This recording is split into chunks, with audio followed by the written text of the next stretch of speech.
Well, hello, everybody. Well, welcome, Rudolph. It's good to have you here.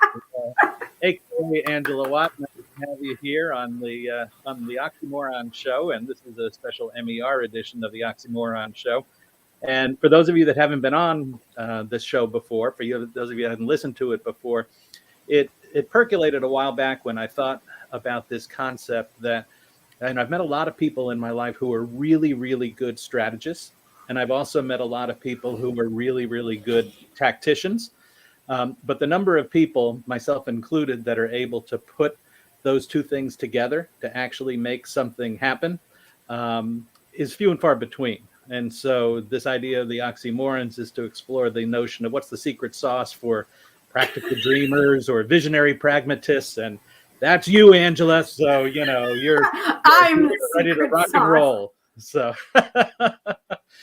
So for everybody that's watching, there are three platforms this is being broadcast to LinkedIn, to YouTube, and to Facebook. All of them are a little bit different in their nuances in terms of timing, in terms of what shows up where. Particularly on LinkedIn, it would be terrific if you could post a comment. We'll run them on the footer of the show as we kind of talk through. If you have a question for either of us, it would be terrific to connect with that. And just type the questions in, type the comments. Also, and there's a lot of variables here, I know, but depending on whether you're on mobile or whether you are on a laptop version of LinkedIn, you also have all those little icons. Little clapping hands and hearts and, tears and outrage and, all that kind of stuff. So push those buttons. Let's just see what happens and have a good time with it. Yes, have a good time with it. So here we go. Oh, here we go. Look at this. We've even got John Daly already chiming in with, oh man, what a start. Hi, John. So John, nice to have you here today. And so let me get started. I usually like to start a little bit informally. And, we've all been locked up with COVID. We've been, keeping to ourselves. And so our music and our books and our TV shows become something that are the crutch that we rely upon. So in terms of your music, Angela, give me a sense, give the audience a sense of who you are in terms of what would be the surprising thing that people would find on your playlist.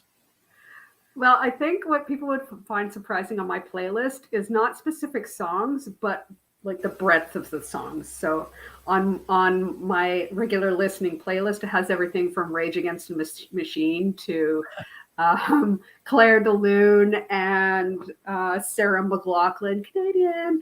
And, like there is literally everything because there isn't a genre that I don't like. So yeah, I kind of have the same thing but it's mainly been driven by the cheapness of my family, which is that we tend to share a Spotify account. And so, when Spotify, identifies songs that you might be interested in, often it's drawing from my son-in-law, Spencer, who's very, very knowledgeable and edgy on the musical side, to my wife, who has, one set of taste, to my own. So things will pop up. And just by definition, I've been exposed to more things probably than I might otherwise be exposed to, which is kind of fun. And I enjoy it. So you've told me already that you're not a big TV binger. So I can't ask you that question. So how about any really interesting books that you've read in the last year or so? I've read a lot of books, but I've been focusing this year mostly on books related to Stoicism because I find that it really helps kind of balance out the emotionality and everything that's going on. And it's a good ideology to follow. So right now I'm reading this one, The Daily Stoic. Wow. Every day. And Nietzsche. So. Oh, much more impressive than me. This is probably a good opportunity for my commercial. Yes. Which is that. Yes. Which is my book called Immigrant Secrets. Which any of you guys that aren't familiar with it, it's a personal records management odyssey, if you will, that began about 5 years ago, and it all centers around the fact that my dad never talked about his family at all, and I always wondered why. And then started to explore that with the help of records and archives, and unraveled a pretty amazing story. And so for those of you, I'll be speaking at some ARMA chapters coming up and some other places. But if you want a great Christmas gift, Immigrant Secrets on Amazon, and on my just next to read list. pick it up. All right, there we go. Yeah. So tell me how a nice person like you wound up in Peter says a nice product plug. Yes. Yeah. Get it in there. A nice person like you wind up in information governance.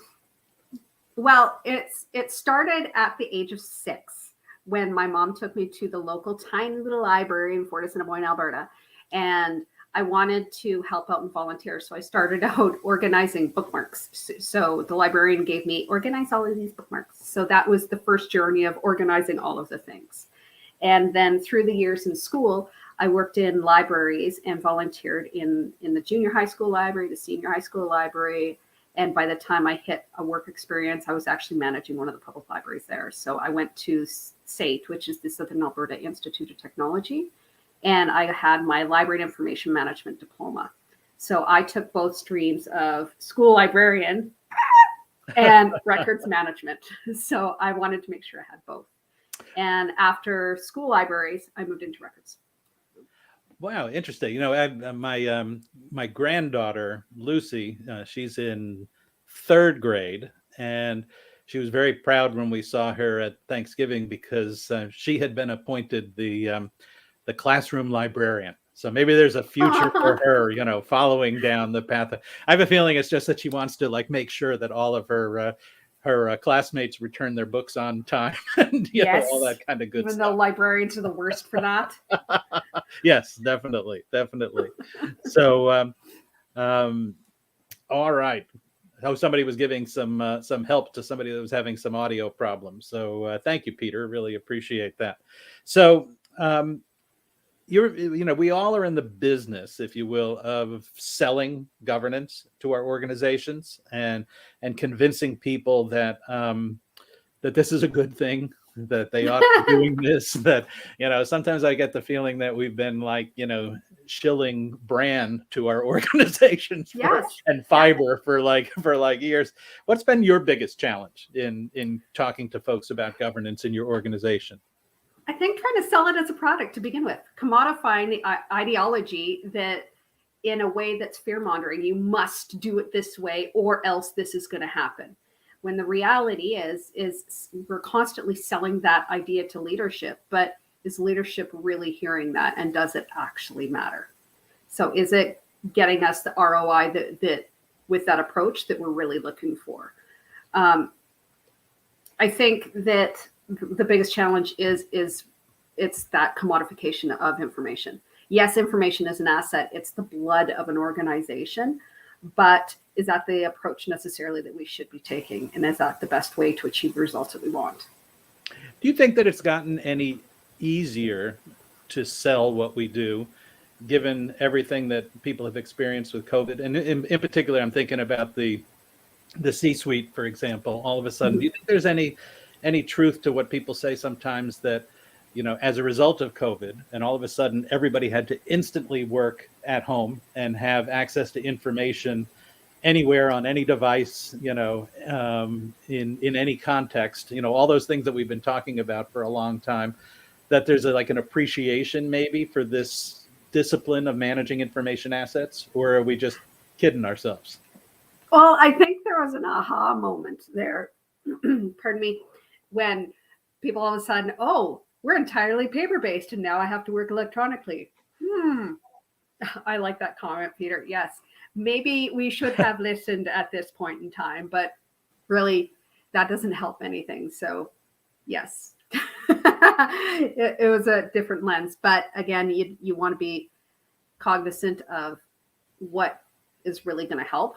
And yeah, we all had to go remote and work electronically when a lot of the times, whether it's information infrastructure or physical documents, there was challenges with it. And then it did cause for pause, but it can help.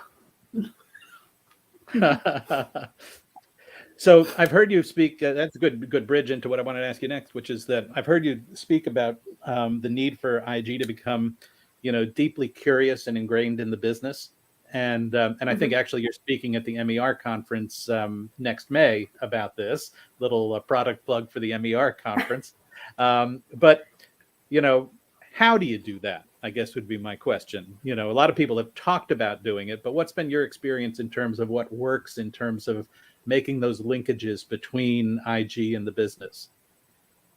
Well, for starters, it's going into the business and looking at what people do rather than going into the business and trying to teach them something that they ultimately, the hard truth here is they don't care about records retention schedules and classification.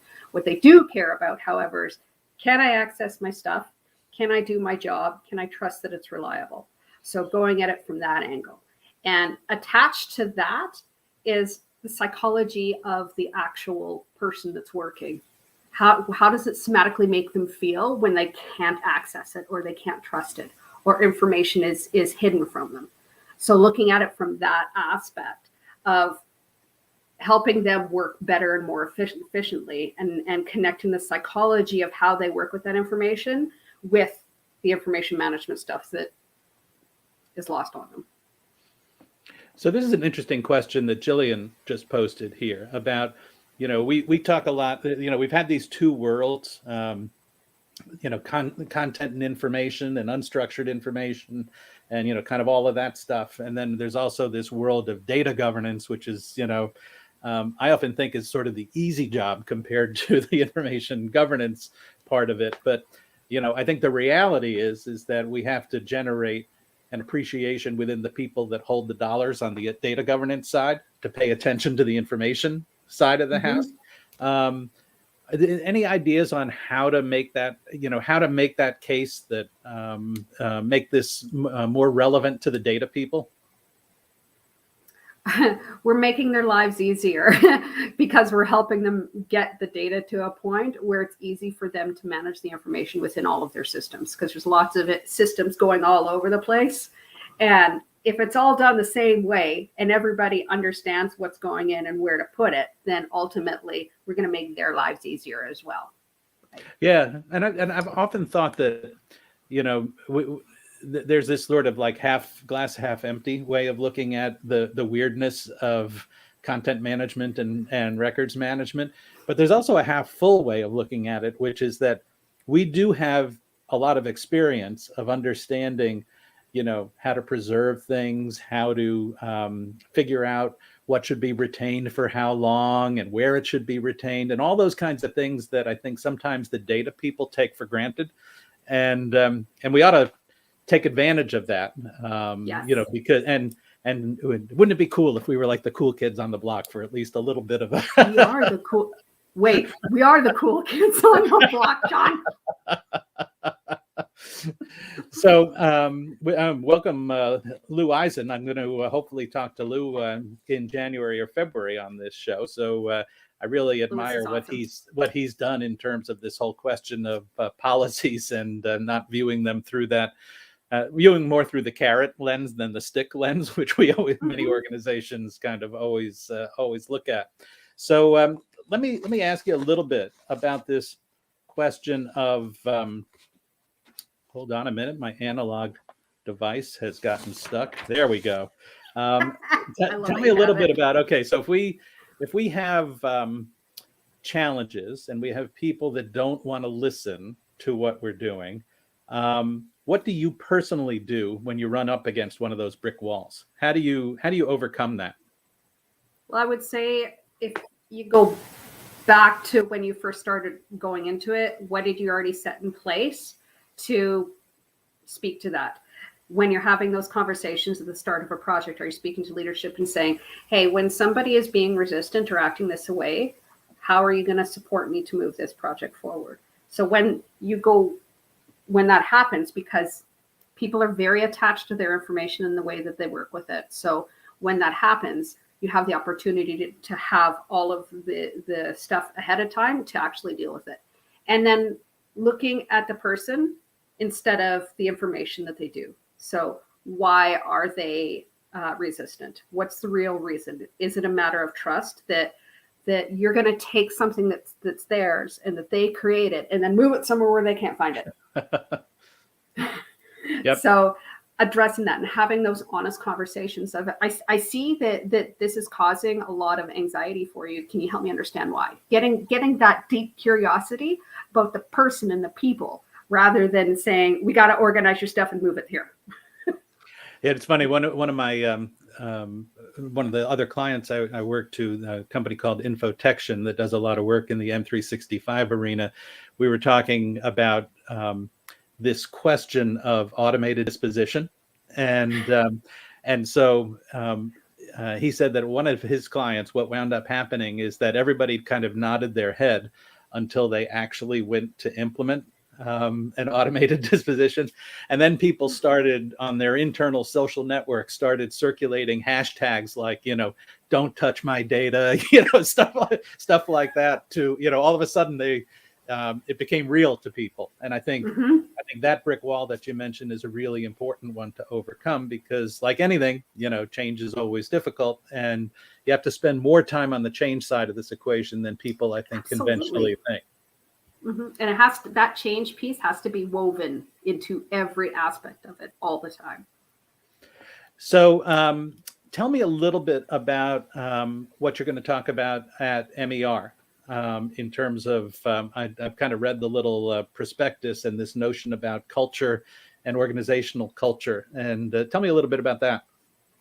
Well, what I'm hoping to have a discussion about is how looking at the corporate culture aspect and how you can utilize information governance and management to start to slowly actually change the culture and move the culture in a proactive way to create community and building and growth using information management practices. Because ultimately that is all of our goals, is to help with access and help with that. But the reality is when you address that, you can look at trust in an organization and truth in information. And that's really the heart of what we're trying to get to. And that's what I'm going to be discussing at MER. So how to do that. Yeah. How about Crystal's question up here in terms of the structure of information and training in terms of its importance? My take on training is, well, first of all, you can't ever do enough of it, which is kind of one thing. But then also it ties with the need to make as much of this as automated as we possibly can, because many people just don't, no matter how many times you try and hit them with the sticks, as Lou would say, then they just have other stuff to do. And but talk about training and you've been very involved in your organizations and helping them better understand what they need to do and why they need to do it. So talk a little bit about that. That's actually my favorite part is training and educating, because it's a great comment, Crystal, of how important it is to understand the records and retention schedules and everything like that. So you really have to look at the users and the audience. What is the most important thing for them to learn? Is it important for them to learn C plus Y and destroy or whatever? Maybe not. But also look at how you're teaching them and how the audience is. Look at the school system when we're educating children. Children learn through play. So you bring in play into how you teach them. And even though it's ridiculous, it works. And sometimes something as simple as wearing a red nose without any explanation whatsoever helps them understand it. So it's really important when you're training is to understand who you're training. What is the reason that information is important to them? How do they learn? Have multiple options for it, and focus more on what do they actually need to know to get the job done, as opposed to teaching them a 3-hour Snorefest records management course. Yeah, and that really ties, I think, to Lewis's comment here about building an organizational culture around trust and truth. And one of the challenges out there is that putting IG aside and putting records aside and all that stuff, not every organization is built around trust and truth to begin with. And so I think one thing that I like to always think about is that, you have to start with the fundamentals of the business and understanding the culture that you're moving into, because if you are in a very top-down autocratic kind of culture, you have a way different set of challenges than if you have one that's more engaging and trusting. and particularly in this environment in which we've learned so much in the last 18 months that how important this all is. Exactly, and understand that from the get-go, super important. So you can have those conversations with leadership. Say, this is what I see potentially happening. This is what I see in your vision and mission statement and your corporate values. How are you addressing that internally right now? Because this is what could happen in information management land when I bring this in. So I have one last question that I want to ask you, and then anybody that has any comments or questions they want to pose, please tee them up, and we'll try to put them on the screen here. But before I do that, if anybody is on LinkedIn and has a console that holds those little hearts and thumbs and all that kind of stuff, just push those buttons. I don't care which ones you push or how many. Heart. I just want to see how it works and how it pops up on this console and whether it pops up on this console. So, because we're learning as we go along here. So while people are pushing those hearts, let me give you a chance to, this might sound like a country and Western song of some sort, but what do you know now that you wish you knew then? And we'll wrap up with that. Hindsight being 2020. I think if I went back, I think I would have had the harder conversations and focused it slightly differently. I think one of the things we learn is to find your champion and then roll with it. Get them to be your evangelist. No, find the. See, here's the thing: is the evangelists are always going to follow. Well, most of the time they're going to follow. They're going to support. They're going to be there to help. You have to trust that they're going to be there to help you because they believe in you. It's the naysayers that you want to look at first and address that from the get-go, because that's going to stop it. Don't look at the things that are going to push it forward. Look at the things that are going to stop it and have the hard conversations. So hindsight being what it is, that's what I would have done. What I've done differently going back. That's interesting because that's a hard thing to do. Because the normal thing, like you say, is to look around and try to find allies, and that's a much more kumbaya kind of experience to find allies than to really address head on the challenges that exist and the obstacles that exist. So really terrific. I really applaud you for saying that, because that's a hard learning, I think. It is. Especially, I don't know about you, but for those of us that are conflict avoiders, that's I don't know what you're talking about. Well, it's really been terrific. I've loved having you. And for those of you that are on the call, thank you for being on the call, and thank you for being so generous in the comments along the way. And I'll be posting this. So if you have any colleagues that might want to take a look at it, please do. I'll also be turning it into a blog post.